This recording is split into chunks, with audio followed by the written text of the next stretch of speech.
माता जी की बोले हरिका संघ की जय।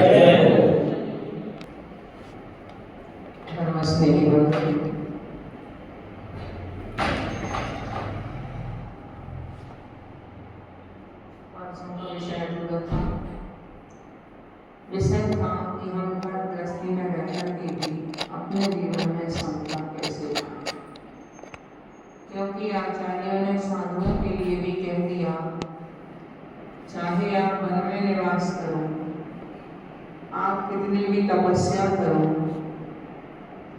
किंतु यदि समता भाव नहीं है तो आपकी ये क्रियाएं निरर्थक सी हैं। और समता का अर्थ तो हमने जाना था कि समता हुई आचार्यों ने धर्म कहा, उसी को चारित्र कहा। पॉइंट पर तो विचार किया था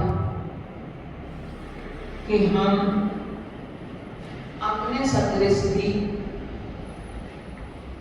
सबको समझें, परिवार में भेदभाव का वातावरण हम ना बनाएं, सबके प्रति हमारा व्यवहार एक साथ। इसके साथ साथ क्योंकि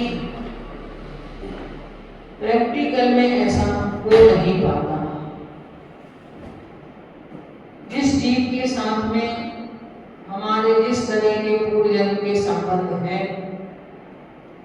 उसके साथ उसके वैसा व्यवहार हमारा होता है।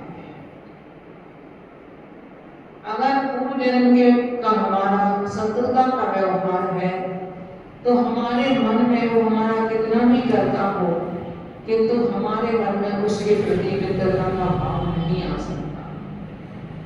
और यदि कोई हमारा मित्र है पूर्व का, हम उसके एहसान मंद है पूर्व के, तो वह कितना भी हमारे साथ वर्तमान में यदि गुलामी करे तो भी हम उसके साथ शत्रुता का व्यवहार नहीं कर सकते। और एक मां के जन्म में दो बेटे भी ऐसे हो सकते हैं, एक शत्रु बन सकता है और एक मित्र हो सकता है। राजा श्रेणी के दोनों बेटे थे, अभय कुमार भी उन्हीं के पुत्र थे और पुणे के भी उन्हीं के पुत्र थे। जब उन्होंने भील कन्या से विवाह कर लिया था और उसने पहले वचन ले लिया था कि मेरे पुत्र को यदि आप राजगद्दी दोगे तो मैं अपनी मेरी बेटी के जो संतान होगी उसको या अपनी राजगद्दी दोगे तो मैं अपनी बेटी का विवाह आपके साथ कर सकता हूँ, अन्यथा मैं नहीं करूंगा। अब श्रेणी वचनबद्ध थे, जब उनका राज का समय आया रहने का, तो यद्यपि जिस कुल में व्यक्ति जैसे उत्पन्न हुआ हो उसके संस्कार वैसे तो रहते ही हैं। देखो एक चूहा है, उसके बड़ी एक आत्मा जो चूहे की पर्याय में पहुंच गई, उसके लिए आपको बिल को खोदना सिखाना नहीं पड़ेगा, वो अपने आप सीख जाता है। यदि चूहे की कोई बिल्ली देख लेती है तो वर्तमान में वो चूहा उस बिल्ली का कुछ करता नहीं है, किंतु वह उस चूहे पे जरूर झपटती है, उसको मारना चाहती है। ऐसे ही कुत्ता बिल्ली को देख करके उस पर झपटता है, वह उसके लिए मारना चाहता है। तो ये क्या है? पूर्व संस्कारों से जीव बंधा हुआ है। उसके पूर्व के ऐसे संस्कार उस जीव के साथ में शत्रुता के हैं कि वह उसके प्राण ही लेना चाहता है जीव के। तो उस समय राजा श्रेणिक ने के लिए जैसा जैसा ज्योतिषियों ने कहा कि इस राज्य का अधिकारी कौन होगा, तो राजा के लिए जैसा बताया गया उन्होंने लेकर के सोचा कि ये अभय कुमार कहीं ना कहीं इसमें फेल हो जाए। उन्होंने परीक्षाएं ली और जितने भी निमित्त ज्योतिषियों ने बताए उन सब में अभय कुमार पास हो गए। एक निमित्त उन्होंने बताया कि भोजन करते हुए सभी राजकुमार, जितने भी राजकुमार हैं, सभी भोजन कर रहे हैं और उस समय आप कुत्तों को छोड़ दें। वह शिकारी कुत्ते को देख करके भी जो अपना भोजन छोड़ के ना भागे, वही आपके राज्य का अधिकारी होगा। राजा ने उनकी परीक्षा ली और उनकी परीक्षा लेने में उन्होंने यही किया। सभी राजकुमार भोजन के लिए बैठे हुए थे, शिकारी कुत्ते छोड़े, सारे उठ करके भाग गए, कोई भी वहां नहीं बचा। अभय कुमार अकेले थे, उन्होंने लेकर के क्या किया, आसपास की जब थालियां खाली हो गई तो आसपास की थालियों में से उनके लिए ऐसा फेंकते रहे, उसे अपना भोजन करते रहे। परीक्षा में पास हो गए।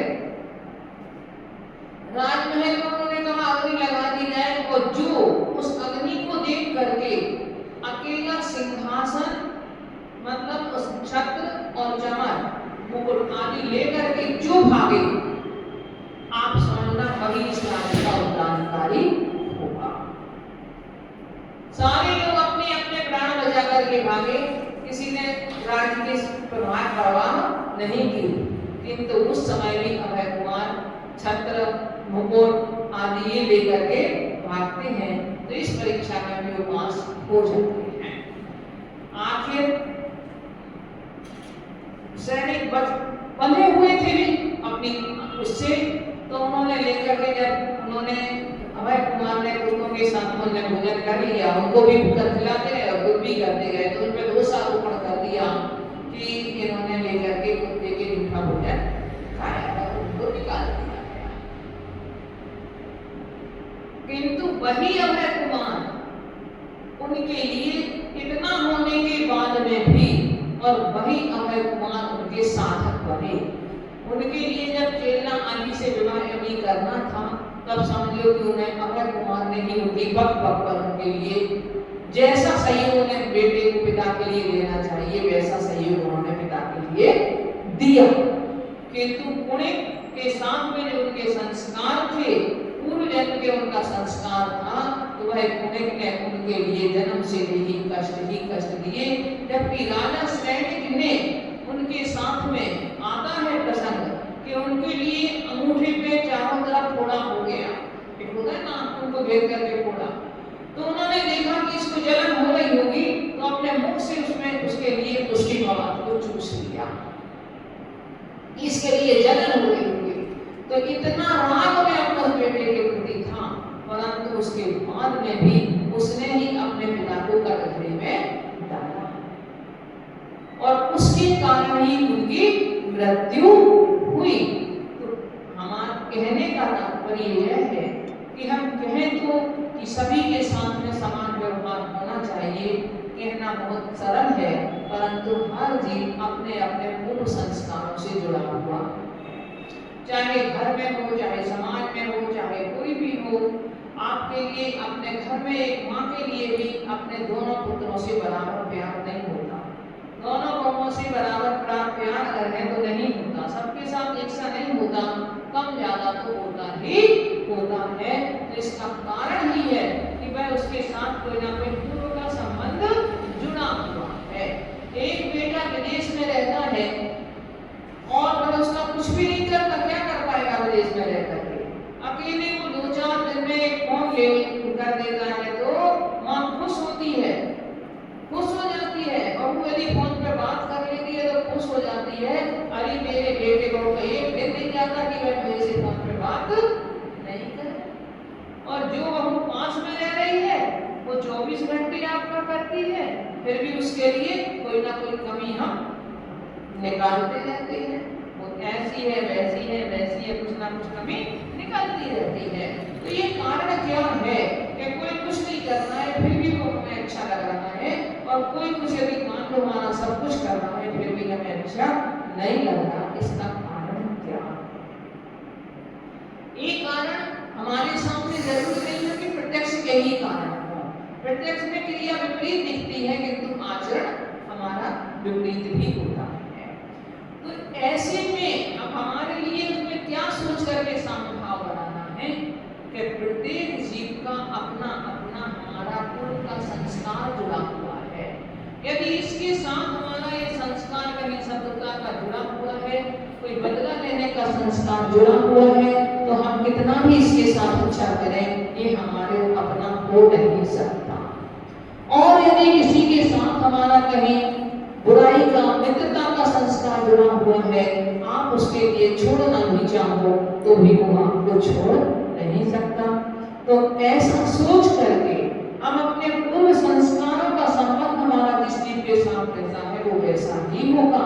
तो ऐसा सोच करके सीता के जीव ने कई बार पहले कह दिया था रावण से कि मैं तुम्हारे विनाश का कारण बनूंगी। जब वह वेदवती की पर्याय में थी तब सीता ने राम को कह दिया था कि मैं तुम्हारे विनाश का कारण बनूंगी, और वैसे ही निमित्त जुटे। देखो राम ने पूरी सुरक्षा करके राम उनके लिए बैठा के गए थे, वृक्षों के बीच में बिठा के छिपा के गए थे कि कहीं कोई आकर के वो न करे, परंतु फिर भी सीता का अपहरण हुआ, रावण ने अपहरण किया, और अपहरण करने के बाद इतना जो रामायण सारी लिखी गई वो सारा सब कुछ हुआ, वो किस कारण से हुआ? तभी कहते हैं आचार्य कि होनी को कोई टाल नहीं सकता, चाहे मंत्र तंत्र और कोई पर बंदे न बचावे कोई। अकेली मरण की बात नहीं है, जो हमारे जैसे जैसे कर्म उदय में आना है उनमें से कोई भी हमारे लिए बचा नहीं सकता।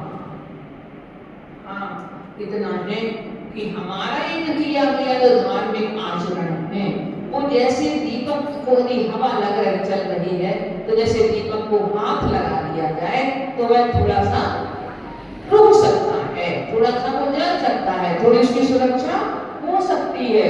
ऐसे हमारे द्वारा की गई जो धार्मिक क्रियाएं हैं वो उसी तरह से उस दीपक पे समझो लैंप लगाने की सदृश, हमारे हाथ लगाने की सदृश है कि हम उनको यदि वो करें तो शायद वह जितना डगमगा तो है परंतु उसके बाद भी फिर भी वो कुछ ना कुछ तो उसमें अंतर पड़ जाएगा से, क्योंकि ग्रंथों में पढ़ते हैं और वर्तमान में भी हम कुछ देखते हैं कि भूकंप आया, सारे घर में सब कुछ विध्वंस हो गया, परंतु उनका मंदिर का स्थान था वहां कुछ भी नहीं हुआ।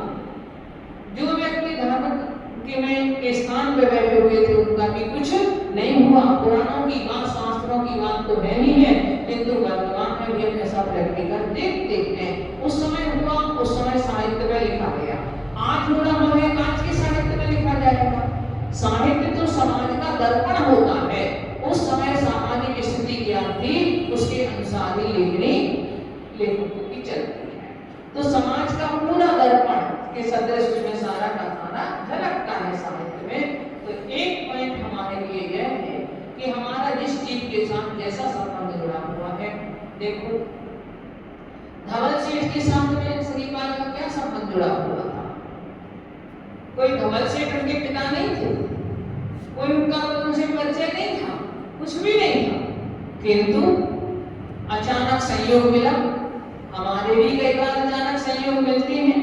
कई बार आप प्लेन में बैठे बैठे, ट्रेन में बैठे बैठे किसी व्यक्ति के साथ इतना हमारा संपर्क इकट्ठा हो जाता है, इतना प्रेम हो जाता है कि उनके साथ आना जाना रिश्ते से भी ज्यादा अधिक हमारा प्रेम हो जाता है। तो ये प्रेम आपका आज का नहीं है कि आपको उसको देख करके अपने आप में क्या हुआ, अपने आप में प्रेम की भावना जगी। ये आज का नहीं है, ये आपका पूर्व जन्म का है।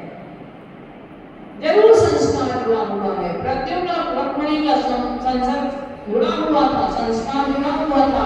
तो प्रद्युम्न के करके अपने प्रद्युम्न के वेश में नहीं आए थे अपनी माँ के सामने, किंतु फिर भी प्रद्युम्न को सामने देख करके माँ की तरफ से दूध छलने लगा था। तो उनका बेटे का संबंध था, इसलिए ऐसा हुआ। नहीं तो रुक्मिणी अनेकों पुत्रों को देखती होगी, अनेकों को सामने उनके गाते होंगे, पर किसी के साथ देख करके क्यों नहीं ऐसा हुआ? रावण का अकेले सीता को देख करके क्यों उसके भाव बिगड़े? और भी उसका चारित्र का इतना उज्जवल पक्ष आता है रावण का कि जब वह दिग्विजय के लिए गया, उस समय रानी ने क्या किया? वह उसको बचपन से रावण के प्रति उसके मन में प्रेम होगा, तो उसने अपनी दासी को रावण के पास भेजा कि तुम जाकर के और रावण से कहो कि राजमहल में पधारे। तो किंतु रावण ने कहा कि अरे ऐसा कैसे? रावण ने फिर विभीषण ने रावण को समझाया, बोले आप अभी यहाँ ज्यादा वो अच्छाई का वो परिचय मत दो, आप यहाँ रानी को यही बुला लो, शायद हमें कोई जो भेद जो लंका में जो कोट बना हुआ है इसको तोड़ने का कोई उपाय मिल जाए उससे। बोलिए राजनीति में हमारे लिए करना है। तब रावण ने लेकर के रानी को वही बुलाया और रानी को तभी कह दिया कि देखो अभी तो यहाँ सारे लोग हैं, ऐसे ने जब हम राजमहल में आएंगे तब हम नाम से मिलेंगे। रानी से कह दिया और रानी ने उतने अपने की रावण मुझे जानने लगा इस बातों में आकर के उसने सारा का सारा भेद बता दिया। जो विद्याएं जो विशेष रूप से उसके पति ने उसको दी थी, वह विद्याएं भी उनके लिए दे दी और जिनके बल पर रावण ने विजय प्राप्त कर ली। तो कहने का तात्पर्य ये है, एक ओर तो उसका उज्जवल पक्ष ऐसा और एक ओर ऐसा उसका पक्ष है जिसके कारण से उसका पूरा जीवन कलंकित हो गया।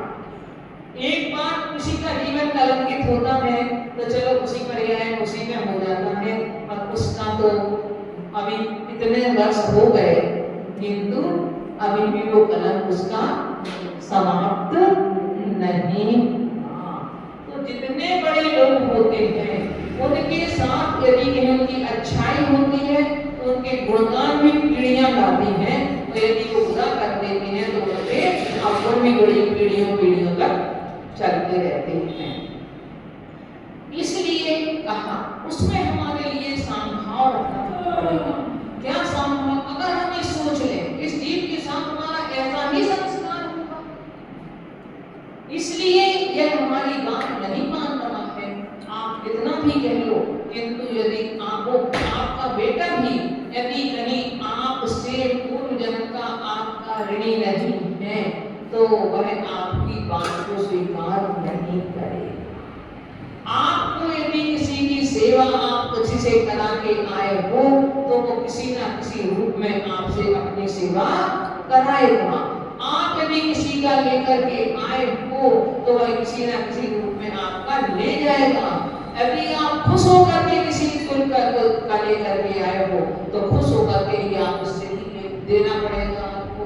वो आपका दामाद बन के ले ले, खुश होकर के आप दे दो, आपकी बेटी बन के ले ले, आपका दामाद बन करके ले ले, आप खुशी खुशी उसके लिए दे दो। किंतु जो उसके भाग्य का नहीं है वो आप नहीं दे सकते। तो ये सब चीजें हमारे जीवन में, लौकिक जीवन में, क्योंकि व्यवहारिक जीवन में घटित मिलती हैं। और इनमें यदि हम ऐसा चिंतन अपना बनाएं तो हमारे जीवन में हमें समता आ सकती है। जो हम दूसरे पर दोषारोपण करते हैं वह हमारा दोषारोपण का स्वभाव कम हो जाएगा। और दोषारोपण करने में ही, क्योंकि हम जब दूसरों की छिद्रांपेशी दृष्टि से दूसरों के दोष ही दोष देखते रहते हैं तो उसमें तो कभी हमारे जीवन में प्रेम नहीं हो सकता। और जब हम देखेंगे कि हाँ वास्तव में ये हमारे खुद के कर्म का उदय है, सामने वाला कुछ नहीं कर रहा मेरे साथ में, उसके विचारे के परिणाम तो ऐसे ही हो रहे हैं। ऐसे एक भिखारी को देख करके आपके मन में उसके लिए 5 रुपए देने का भी भाव नहीं आता, और किसी को देख करके आप हो सकता है उसके लिए सारी व्यवस्थाएं आप उसके लिए 500 रुपए भी करवा दो, आप उसके लिए कुछ भी दे दो। क्यों? कहीं ना कहीं आप उसका लेकर के आए हो, आपका उसके साथ ऐसा ही संबंध जुड़ा हुआ है। तो हम इन पूर्व संस्कारों को बिसराए ना। बात अलग है कि जो हमारे ऊपर क्रोध मान माया लोभाद के संस्कार छाए हुए हैं इनके लिए तो हम मिटा सकते हैं। तो वह भी हम साधना के माध्यम से, चिंतन के माध्यम से ही, जैसे जल के माध्यम से जो कुछ काले है वो धुल जाती है, ऐसी तरह चिंतन रूपी जल के माध्यम से हम अपने अंदर के मनोमालिन रूपी जो है उनके लिए हम प्रक्षालित कर सकते हैं, उनको हम साफ कर सकते हैं अपने मन को, और हम आगे के लिए अपना रास्ता भी प्रसार कर सकते हैं। ओम नमः शिवाय।